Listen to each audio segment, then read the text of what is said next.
place à l'invité du journal. Vous le savez peut-être, la résidence de l'archevêque métropolitain de la ville-province de Kinshasa a fait l'objet d'une attaque hier dimanche 1er août 2021. Pareil acte s'est reproduit dans plusieurs cathédrales du Kassa oriental, province d'origine du chef de l'État, Félix-Antoine Tshisekedi. L'Église catholique est accusée d'être de mèche, la sous-traitance de la plateforme politique Lamouka et de travailler pour le remplacement de Félix Tshisekedi en 2023. Comment le commun des mortels, comment est-ce que certaines organisations de la société civile ainsi que politique réagissent face à cet acte que d'aucuns qualifient d'intolérance? Nous en parlons avec Richie Lantulungu, il est président de la coalition citoyenne pour le Congo. Richie Lantulungu, bonsoir et bienvenue. Merci, bonsoir. Alors, Richie Lantulungu, j'ai évoqué de la résidence de l'archevêque métropolitain de la ville-province de Kinshasa. Cet acte s'est reproduit dans plusieurs cathédrales de la province du Kassa oriental. Comment réagissez-vous à cet acte que d'aucuns qualifient d'intolérance? Bon, nous sommes déçus. Et vous savez que la population congolaise est une population qui a acquis une maturité qui est déjà avérée. Et nous pensons que ce qui s'est passé est l'objet de manipulation. Nous avons suivi dernièrement beaucoup de propos qui vont dans le sens d'attiser la haine, de l'hostilité, de la violence aussi. Nous ne disons pas que ceux qui ont tenu ce genre de propos sont responsables, mais il y a évidemment des liens qui entraînent à ce genre de comportement. Donc nous avons suivi avec consternation, depuis hier dimanche, la circulation dans les réseaux sociaux de ce type d'images montrant de gens s'attaquer à la résidence du cardinal Ambongo et qui ont proféré de propos outranciers à son encontre. Donc nous ne pouvons que demander aux leaders d'opinion, nous ne pouvons que demander aux acteurs sociaux que nous sommes de s'abstenir des propos qui sont de nature à inciter à la haine, à la division, à l'hostilité, à la violence. Parce que de toutes les façons, les propos que nous tenons ont un impact d'une manière ou d'une autre sur la population. Et demain, s'il y a des dommages qui sont des dommages graves, nous ne saurons pas nous dédouaner de la responsabilité plus ou moins indirecte face à ce genre de situation. Donc c'est une désolation qui est profonde. Donc comme tous les Congolais qui sont indignés face à ces images, nous les condamnons. Nous condamnons l'acte fortement. Et nous demandons aux services compétents, de sécurité, la justice et la police notamment, de mener des enquêtes là-dessus. Parce que certains comportements doivent être sanctionnés, et sanctionnés de la manière la plus forte pour que ce genre de choses ne se répètent pas. Donc, il faut des enquêtes, il faut qu'il y ait des condamnations, et il faut que ce genre d'habitude ne se répète pas. J'ai suivi certains états-majors politiques qui ont condamné l'acte aussi. Plusieurs états-majors politiques qui ont condamné cette attitude. C'est quelque chose de très positif. Nous demanderons aux chefs des confessions religieuses aussi qui ont cette aura qui va très loin à travers le pays, de faire ce travail aussi, à travers des cultes, à travers des messes, de sensibiliser davantage la population. C'est vrai que dans une société, nous pouvons avoir des différences. Nous ne sommes pas censés nous accorder sur tout dans une société. Il y aura toujours des opinions qui s'assemblent, il y aura toujours des opinions qui s'éloignent. Mais la plus grande des choses, c'est la tolérance dans une société. À savoir que nous devons être tolérants, nous devons bien vivre ensemble, sans quoi nous n'arriverons jamais à bâtir un pays plus beau qu'avant, tel que nous le disons dans l'hymne national de la RDC. Donc il faut éviter de tenir des propos. Lorsqu'on est leader politique ou leader social, on a une grande responsabilité, plus ou moins vis-à-vis de la nation et face aux gens qui nous regardent. Mais Richie Lantulungu, vous êtes dans la foulée de ceux qui sont en train de condamner cette attitude de ces jeunes de personnes non notamment identifiées. Selon certaines sources, ces personnes seraient membres de l'Union pour la démocratie et les progrès sociaux. Alors tantôt, vous venez d'évoquer une quelconque manipulation. Si nous prenons l'hypothèse d'une manipulation, qui serait derrière ces jeunes? Qui serait derrière ces tribombelles de jeunes? Qui serait en train de les instrumentaliser? Bon, vous savez, dans une nation comme la nôtre et partout d'ailleurs, ce qu'il faut plus éviter, ce sont des préjugés. Hein? Lorsqu'il y a une situation, vous cherchez des coups partout, même sur les têtes des chauves, pour dire c'est telle ou c'est telle personne. Voilà. J'ai dit au conditionnel que ces personnes seraient membres de l'UDPS parce qu'ils avaient eu de casquettes avec de logo de l'UDPS. C'est dans ce source-là. Je ne suis pas en train de prendre la défense du parti UDPS, dont je ne suis même pas membre d'ailleurs.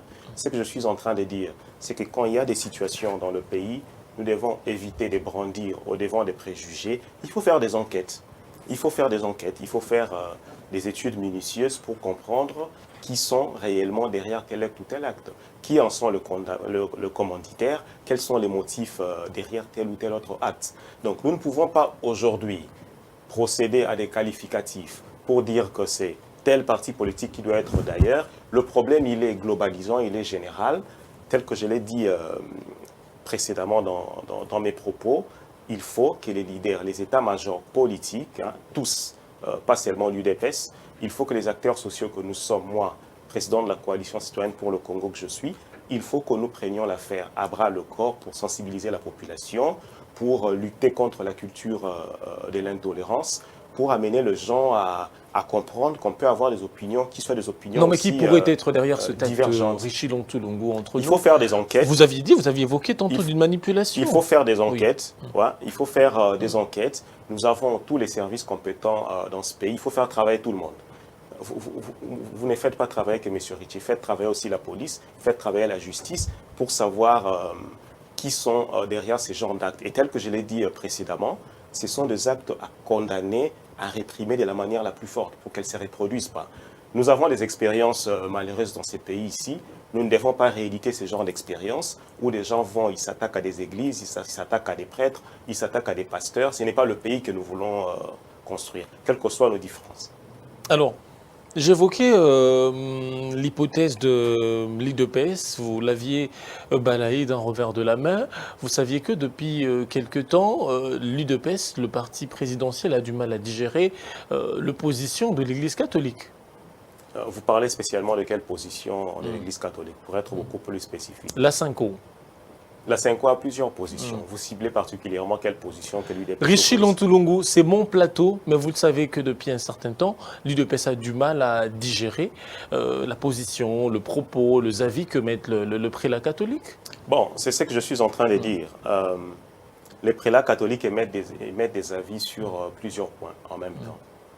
Lorsque vous dites qu'ils s'opposent à tous les avis de l'Église catholique, ce serait très intéressant. J'arrive. Ce serait très intéressant de savoir l'UDPS s'oppose spécialement à quoi, mais il est vrai que nous pouvons nous accorder sur des choses, nous pouvons ne pas être d'accord sur des choses aussi. D'ailleurs, les Américains les disent. Hein. Les Américains disent toujours... Prenons le cas précis, Richie Lontulongo, les réformes électorales telles qu'ils sont en train d'être menées ne plaisent pas au prélat catholique. Bon, la Cinco est une église qui a des positions. Okay? Le parti UDPS est un parti qui a un agenda. Tout parti politique, naturellement d'ailleurs, et des droits, qui a un agenda. Tout ce que nous pouvons faire, nous devons nous assurer que nos différences ne deviennent pas des violences. Nous devons nous assurer que nos oppositions ne quittent pas les débats d'idées pour devenir des confrontations physiques. C'est tout ce que nous avons à faire. Les prélats catholiques ont une manière de voir les choses. Ils ont une vision pour ces pays qui est une mission prophétique d'ailleurs. Donc nous ne pouvons qu'appeler à la tolérance dans tous les camps. Dans tous les camps. Et lorsque vous dites l'Église catholique, okay?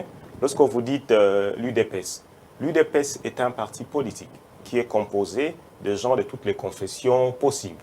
Donc lorsque vous dites l'Église catholique est en train de faire ceci, c'est ce genre de préjugés que nous voulons. Moi, je donne le fait. C'est ce genre de préjugés. J'ai illustré l'exemple de réformes électorales.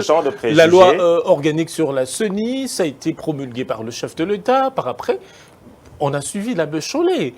Par rapport à le processus sur la désignation des animateurs de la CENI, nous tous nous connaissons, Richie, la position de pères catholiques par rapport à cela. Bon, vous savez, certains peuvent vouloir que la position des pères catholiques soit forcément la leur, soit forcément c'est pour lequel ils militent. C'est ce que j'ai dit depuis le début de cet entretien. il faut accepter les différences. Il faut promouvoir une culture de tolérance à travers le pays. Les pères catholiques savent où ils veulent amener cette nation ici. Ils sont dans cette mission qui est une mission prophétique. C'est pourquoi nous condamnons d'ailleurs ceux qui passent à des actes de violence aujourd'hui. Donc, en tant que chefs spirituels, ils ne font que faire ce qui est leur mission prophétique. De dénoncer, de plaider. Parfois, les gens ne font que plaider. Et lorsque les gens ne font que plaider, certaines catégories de gens ne doivent pas prendre ça pour des citations directes ou pour des indexations. Donc, nous devons à chaque niveau, qu'il en soit des partis politiques, qu'il en soit de leaders sociaux, à chaque niveau, nous devons bannir la culture de la violence. Et nous devons surtout savoir aussi que lorsque, pour revenir à la question des réformes électorales par exemple, nous n'arriverons jamais, et ça il faut le dire courageusement, à se mettre d'accord sur tous les termes possibles. Et c'est là où il faut reconnaître les différences qui existent. Mais pourtant, le mot de désignation est consensuel, Richelon Toulongo. Non, quand vous dites consensuel... Oui, est consensuel. Lorsque vous dites consensuel, vous oubliez aussi que la charte des confessions religieuses dit aussi qu'à défaut d'un consensus, on peut opérer par le vote. Donc, il ne faut pas seulement voir le plan consensus. On peut basculer, juste pour terminer ce que j'ai dit, on n'a que 2 minutes, on peut toujours basculer d'un point à l'autre. Mais ce qui est beaucoup plus important, c'est que perdre dans une manche ne doit pas être une question de vie et de mort. On ne doit pas dire « j'ai échoué de placer un président à la CENI », on ne veut pas placer mon président à la CENI, j'ai mis le feu dans la baraque, ça ne va pas, on n'avance pas. Ce n'est pas la nation que nous voulons. Nous voulons bâtir une nation où il y a une culture de la tolérance. Et beaucoup plus, pour revenir à la question de la CENI, si vous allez au Ghana, par exemple, au Ghana, le chef de l'État nomme tous les membres de la CENI. Okay? Ils sont au nombre de 7. Si dans ces pays, nous disons qu'un chef d'État doit nommer les membres de la CENI, nous ferons un débat à tenir debout jusqu'à demain dans la matinée. Jamais nous allons nous accorder. Mais qu'est-ce qui se passe au Ghana? Un chef d'État nomme les membres de la CENI, ce qui est son droit, et il parvient à perdre des élections. Et vous ne devez pas douter de la capacité du Congolais à faire le même travail. John Dramani Mahama au Ghana, qui a mis en place la CENI, avait perdu les élections contre un autre candidat. Donc ce sont des figures très intéressantes pour dire qu'au-delà de regarder les individus, au-delà de regarder les gens, nous pouvons croire en la capacité du Congolais de faire le travail de manière indépendante et de faire un bon travail. Et le Congolais, lorsqu'il est désigné à une poste de responsabilité telle que la CENI, il doit surtout savoir que c'est une question de responsabilité d'État, de responsabilité individuelle, quels que soient les méandres qui nous amènent à être à une position. Lorsqu'on travaille pour le pays, on doit s'assurer de faire le travail qui rentre dans le cadre de l'agenda du peuple. Richelon Toulongo, président de la Coalition citoyenne pour le Congo. Dernière question, vous serez court, Richie. Aujourd'hui, l'ONG International Transparency qui vient d'accuser les confessions religieuses de recevoir de pots de vin, notamment 75 000 $ par confession religieuse. Aujourd'hui, le processus sur la désignation du remplaçant de Nanga, qui a divisé le père d'Église, qui a divisé le prince d'Église, les religieux. Êtes-vous fiers du travail qu'abattent nos chefs spirituels? Bon, vous savez, d'abord pour revenir à la question des Transparency International, nous avons suivi un démenti là-dessus. Transparency International a dit qu'ils n'ont jamais publié ces communiqués. Et vous savez que nous vivons à l'ère du numérique. Des informations. Le fake news est très poussé. Hein. Si les gens parviennent aujourd'hui à éditer même des vidéos pour dire que c'est M. Ritchie qui parle, Transparency International a démenti cette question pour dire qu'ils n'ont jamais publié ces communiqués. Nous devons le prendre comme ça. Ça, c'est très important. C'est un détail important à soulever. Est-ce que nous sommes fiers du travail avec le cas Malonda, il y avait scission, il y avait dissension. Le cas, le prochain, qu'on n'a pas le nom, bien que le nom de Denis Kadima qui circule. Mais est-ce que vous êtes fiers de ce que font plutôt le chef spirituel? Nous sommes très fiers du travail que font les chefs des confessions religieuses. Et moi particulièrement, j'ai beaucoup accompagné la plateforme de chefs des confessions religieuses. Ils font un travail qui est un travail bien, qui est un travail excellent. Nous ne pouvons que demander à tout le monde de faciliter la tâche aux chefs des confessions religieuses. Lorsqu'ils ont une mission qui leur est donnée, nous devons éviter de presser dessus, nous devons éviter de jouer l'influence dessus, nous devons laisser les chefs des confessions religieuses faire leur travail de manière tout à fait autonome et indépendante, en toute liberté de conscience et d'esprit. Si nous parvenons à offrir aux chefs cette liberté de conscience et d'esprit, nous ne les menaçons pas, nous ne les dérangeons pas, ils feront leur travail sans problème. Nous faisons confiance aux chefs des confessions religieuses, c'est une sensibilisation d'ailleurs pour tout le monde, de faciliter la tâche, de toujours faciliter la tâche aux chefs des confessions religieuses. Ce sont des humains. Hein? Lorsque vous prenez un téléphone, vous appelez quelqu'un pour le menacer, vous lui dites si vous faites ceci, si vous faites cela, voilà ce qui va vous arriver. Et vous êtes le premier à sortir pour vous plaindre, pour dire pourquoi on a un tel résultat, pourquoi on a un tel méandre. Ça, c'est très important. Les chefs font un travail qui est un travail formidable. Et vous vous souvenez que dans l'histoire de ces pays, depuis 1992, avec la conférence, 91, avec la conférence nationale souveraine jusqu'à aujourd'hui, les chefs des confessions religieuses ont été le dernier rempart vers lequel le peuple se tournait devant chaque défi. Un apport considérable. Il faut faciliter, hein, c'est l'heure de le dire, qu'il faut faciliter la tâche aux confessions religieuses, laisser le chef faire leur travail en toute indépendance, nous aurons des bons résultats. Si vous pressez sur des individus, vous les perturbez et on se plaint après que tel résultat ne nous plaît pas. Voilà, ça, merci beaucoup Richilon Tulungu. Je rappelle que vous êtes président de la Coalition citoyenne pour le Congo. Merci d'avoir été des nôtres cette soirée. Je vous remercie pour m'avoir accueilli sur ZM TV, surtout dans vos installations qui sont fantastiques et formidables. Nous vous félicitons aussi pour le travail que vous faites. Et nous sommes disponibles pour votre chaîne. Voilà, merci beaucoup. C'en est fini pour cette partie d'invité du journal.